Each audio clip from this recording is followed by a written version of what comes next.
viaje. Es decir, meterse en esta historia, meterse en estos 2 tomos y en los que vendrán, es ponernos a viajar con las madres en esas odiseas hermosas de esas madres desconocidas. ¿Quién conocía a las madres de Plaza de Mayo en el mundo? Si precisamente la prensa argentina, que era la que tenía la obligación de estar presente en cada uno de los reclamos, no solo no estuvo, sino que las combatió. Un enemigo de las madres fue la prensa argentina y muchísimos de los periodistas que hoy todavía tienen pantalla grande en la Argentina y de los que tenemos que hablar uno por uno para no olvidarnos sus nombres.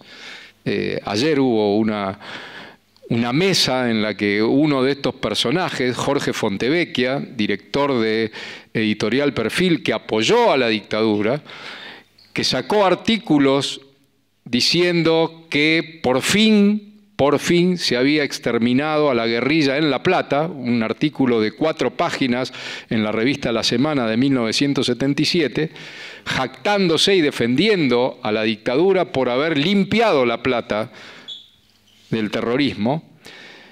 Ese personaje ayer estaba en una mesa sobre prensa y dictadura reivindicando a su editorial como una editorial que había luchado contra la dictadura. Esta cuestión que no es increíble para nosotros, porque es muy creíble, porque este sinvergüenza de Fontevecchia ha hecho gran parte de su última trayectoria en los medios de los cuales él es dueño de un grupo, se ha jactado siempre de haber peleado contra la dictadura, cuando él fue uno de los que combatió, pero a las madres, con el silencio y con artículos de este tipo. Por eso el rescate en estos 2 tomos tiene que ver con la comunicación, porque esta es una obra que nos vuelve que nos cuenta lo que no nos contó la prensa argentina en aquel momento y que nos vuelve a contar, sobre todo a ustedes, los que algo han leído alguna vez de los viajes de las madres, con mayor detalle, todo lo que en algún periódico, en alguna charla de las madres, en alguna charla con Eve, nos fue agregando, nos iba dando algún detalle cuando fuimos a Italia, cuando fuimos a México, cuando íbamos a Suecia, cuando veíamos a personajes que algunos nos atendían y otros nos daban la espalda. También sacarle la careta a algunos personajes como Felipe González en España, y los no que les dijo a las madres. Bueno, gran parte de esto está contado aquí para hacernos viajar a nosotros en esa odisea y sentir, por lo menos es lo que me pasó muy fuerte, es sentir cómo ese viaje tuvo resultado en aquel momento y tiene resultado hoy.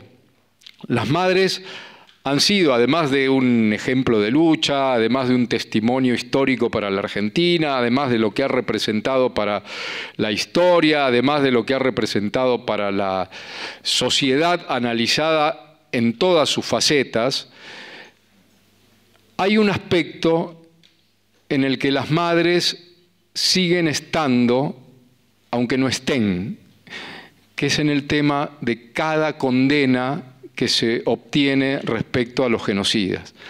Cada juicio a los genocidas es otra victoria de aquellos viajes de las madres. ¿Por qué?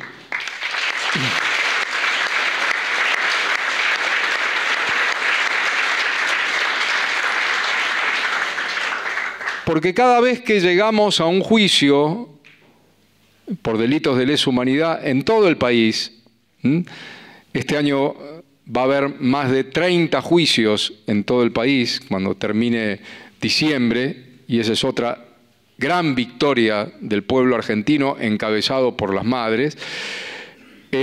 Cada vez que se acumula la prueba para condenar a los genocidas, muchos de los documentos que sirven para condenarlos son los documentos elaborados por las madres y son los documentos que gracias a los viajes de las madres se lograron en otros países del mundo.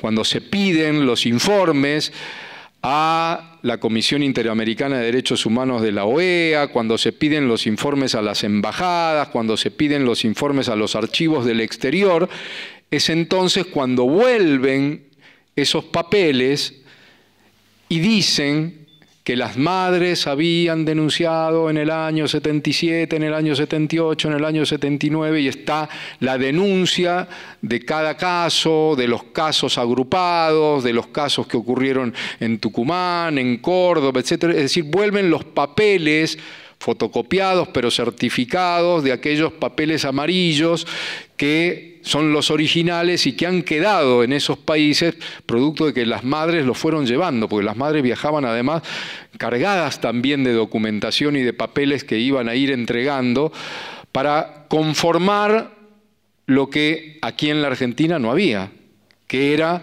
la gran denuncia internacional que permitió primero la primera victoria comunicacional frente al periodismo cómplice de la Argentina que se callaba.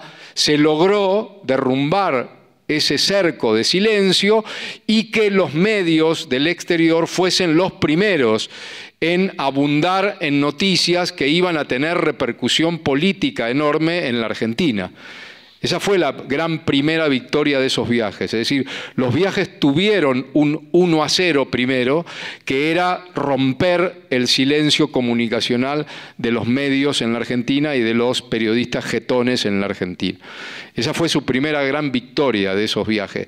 Y la segunda victoria es la que hoy continúa, ya con el 40-0, 41-0, 42-0, 43-0 en cada condena a los genocidas, porque esos viajes con las denuncias regresan en forma de prueba para condenar a los genocidas. Y fíjense lo que...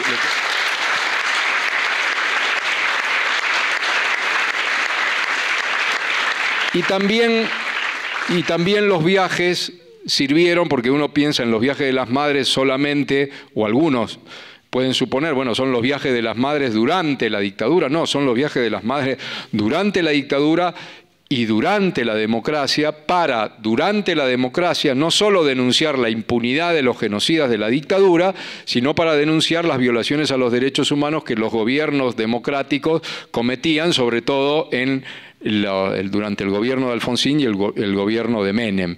Todo eso, bueno, forma parte de esta maravilla de obra que han hecho las madres, primero, y segundo, las compañeras y compañeros, muchos de los cuales están en la mesa y otros los veo por ahí, que también son la expresión que siempre debemos agradecer de todos los miles y miles de militantes que en el anonimato han estado encolumnados y siguen encolumnadas y encolumnados detrás de las madres.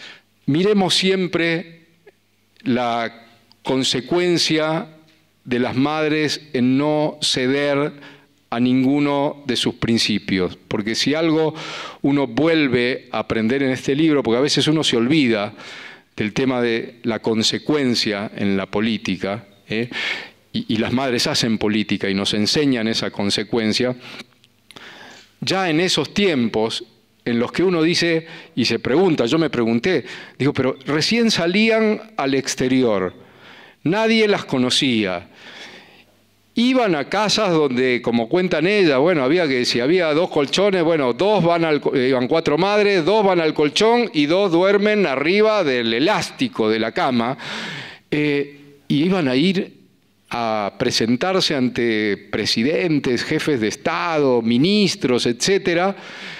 Y uno dice, bueno, con semejante panorama, si ibas a decir algo y te decían, bueno, pero no vamos a entrar en colisión con tal cosa, vamos a acomodar algún párrafo, no vamos a ser tan vehementes en la denuncia, vamos a usar lenguaje un poco más moderado. Y no, las madres dicen, no, acá no se cambia nada, nada. Esto es lo que decimos y si les gusta bien y si no, seguimos. Y bueno, y eso dio resultado, ¿no? Porque esa consecuencia de las madres es la que permitió que en todos los países a los que iban, bueno, la voz de las madres era escuchada como tal, sin recortes, sin autocensura, sin moderación y sin nada, como siempre nos enseñaron. Ni un paso atrás. Por eso, madres, gracias de nuevo.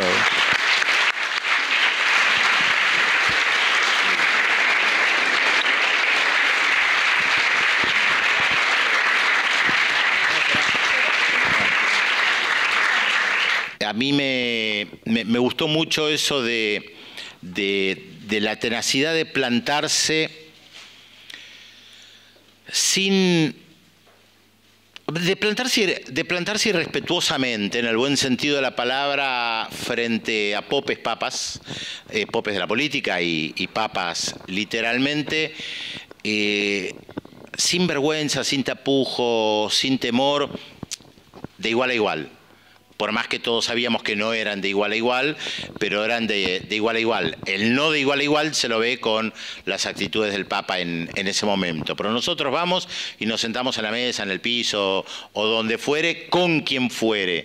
Y creo que es algo que a veces tienen los movimientos que no surgen de la política tradicional, que tienen esta cuota de irrespetuosidad, de romper con los buenos modales, con las buenas costumbres, que hace a estos movimientos tan disruptivos. Y en este caso creo que las madres claramente fueron y siguen siendo disruptivas. Así que celebro, por supuesto, la aparición de los tomos de los viajes. Les digo, hay escenas muy divertidas, vale la pena leerlos, más allá del recorrido de vimos a tal o cual persona.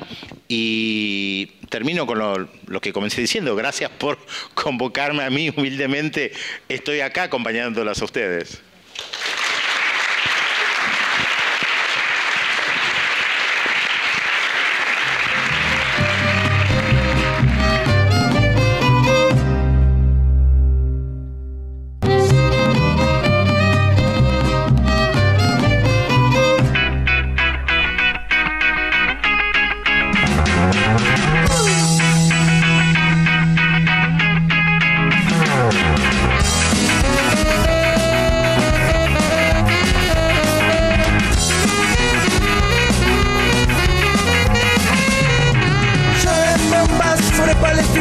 El invasor ataca todos los días. Guerra por tierras, hambre y miseria. Palestina, que no se doblega. Misiles nucleares de Israel. La tierra prometida, la paga USA. Palestina baila al ritmo de la muerte. La danza más macabra se ha mezclado entre la gente. Baila, baila, baila, baila Palestina hasta el final.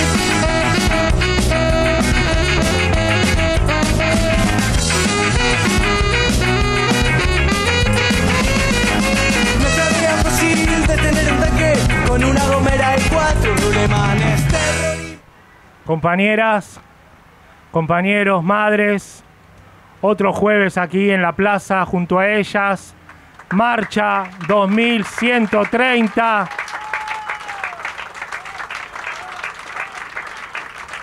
Esta histórica marcha de las Madres de Plaza de Mayo, interminable, y que continúa su camino para lograr el abrazo político con sus hijos e hijas desaparecidos, que lo hacemos aquí cada jueves en esta plaza con sus pañuelos.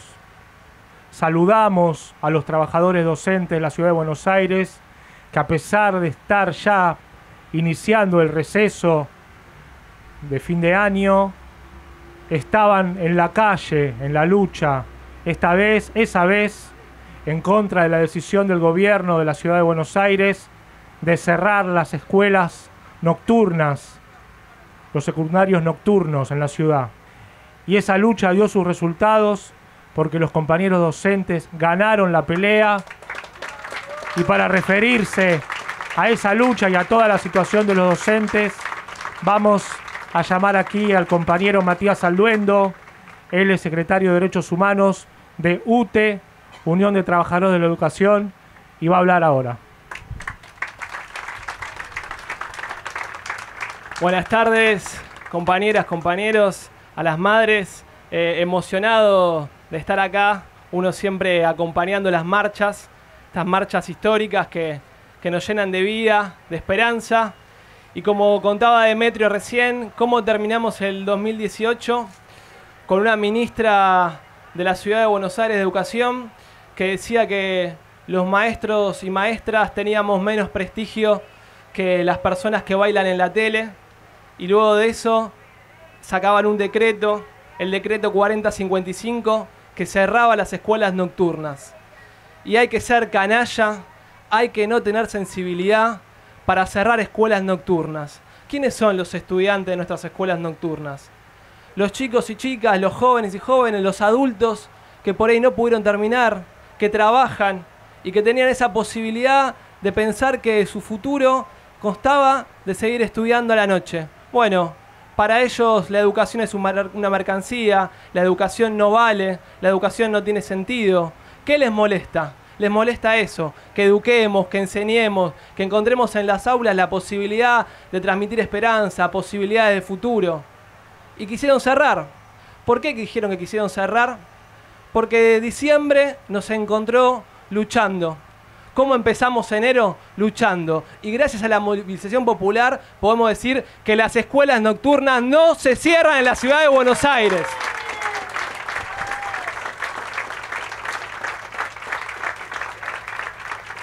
Pese al blindaje mediático que tiene Larreta es Macri, Larreta justa, Larreta fue el responsable de querer cerrar las escuelas nocturnas. ¿La lucha terminó, compañeros y compañeras? No, no terminó, continúa. Seguimos.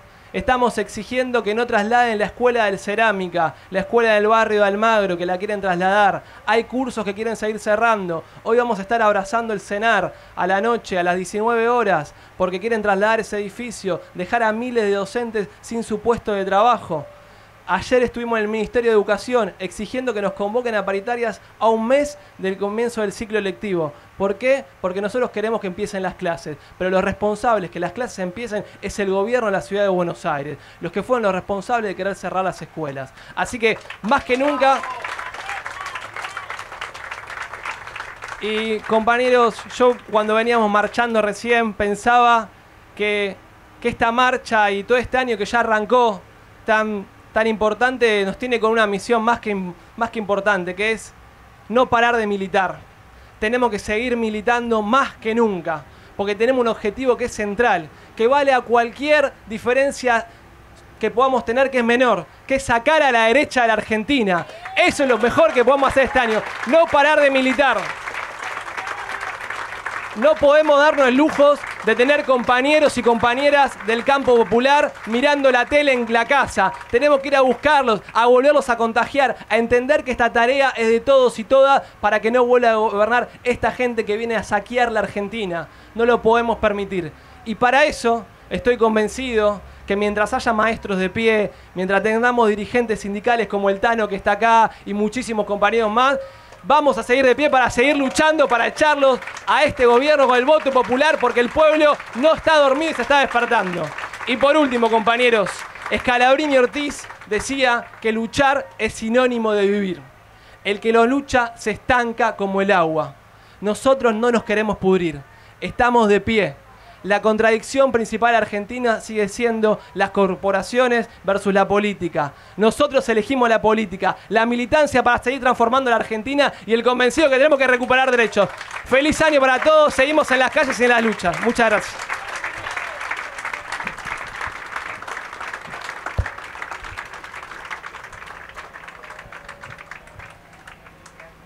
Muchas gracias, compañero Salduendo.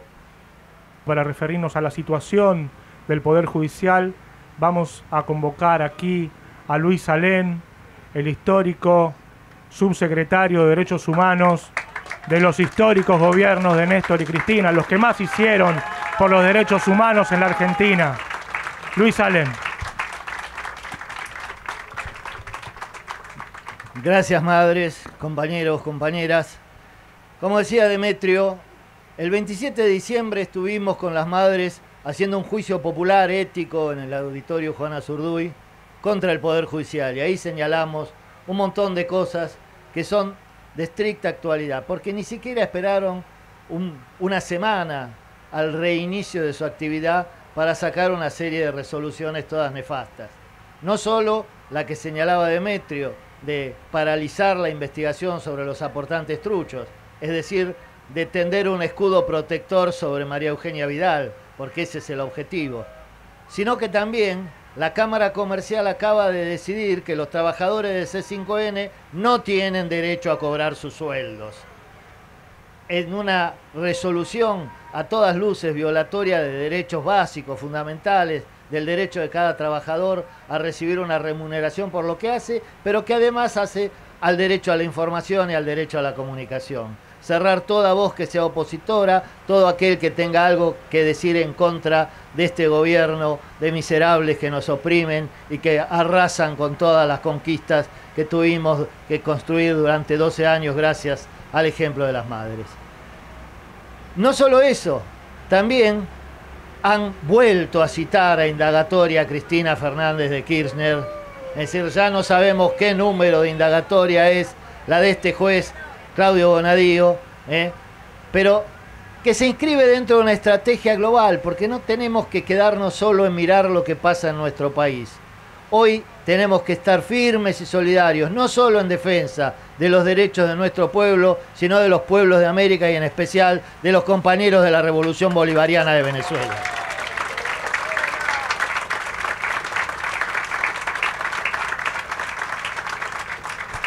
Hoy más que nunca tenemos que darles nuestro apoyo cuando la amenaza de una intervención con sus sirvientes, como Macri y otros gobiernos de la región, amenazan la libertad, el futuro, la vida, las conquistas de miles y miles de venezolanos. Y eso también tiene que ver con otras situaciones. Ayer otra sentencia de un juez, de una jueza en este caso, en Brasil, condenó nuevamente al compañero Lula por algo que no está probado de ninguna manera, pero por las dudas que Lula vuelva, sumamos una nueva conducta.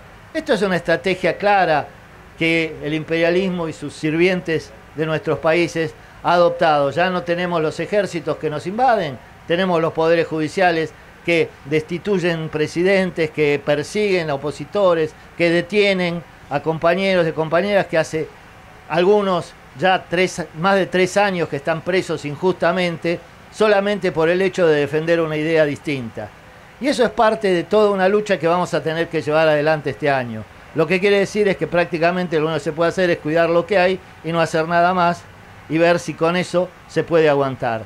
La educación claramente no es un derecho a tener en cuenta para este gobierno, pero este también es el año en que tenemos la posibilidad de mantenernos cada vez más alertas, cada vez más movilizados, cada vez más luchando, porque es el año en que los vamos a echar de esa casa que nunca debieron haber ocupado.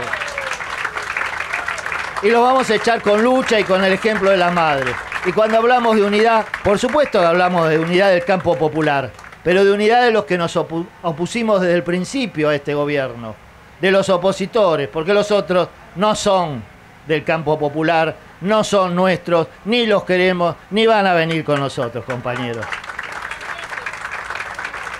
Así que bueno, a reforzar la presencia, tenemos el ejemplo inclaudicable de nuestras madres que nos dicen qué es lo que hay que hacer y que son el faro que marca el camino a seguir para recuperar esto y para que algún día esta plaza deje de tener rejas, este país deje de tener rejas, para que volvamos a tener todos los derechos para todos y para que tengamos la patria por la que lucharon y dieron sus vidas nuestros 30.000 compañeros. Muchas gracias, madres, muchas gracias, compañeros.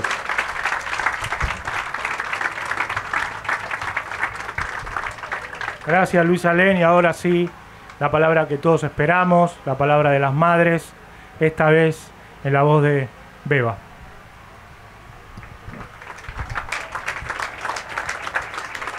Bueno, buenas tardes, compañeros. Como siempre, es un placer estar juntos para proyectar cómo nos tenemos que defender de este gobierno. Enumerar todos los desastres realizados por este gobierno y la destrucción en todos los planos del país es brutal y todavía siguen. El sistema jubilatorio que lo quieren desaparecer, para que la previsión social vuelva a ser para los negocios de los amigos. Vaciar ANSES, quebraron el sistema de salud, etcétera, etcétera. Vinieron a vaciar el país y a venderlo al mejor postor, a llenarse de dinero. Son los más corruptos e inimaginables. Someter a los más pobres, apretar a la clase media, destruir a las pymes, que son generadoras de trabajo y producción, y todavía se te burlan en la cara. Total, compañeros, si no somos capaces de distinguir a los mentirosos que nos gobiernan y hacia dónde nos llevan, estamos fritos.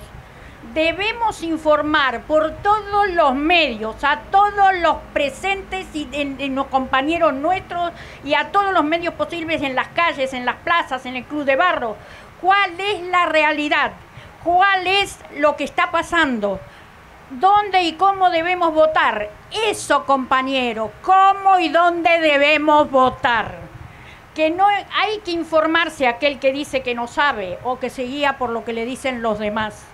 Hay que informarse, quiénes son los que se postulan, qué hicieron, qué y dónde apuntan. La mentira es la TV, los diarios, las radios, salvo algunas honrosas excepciones.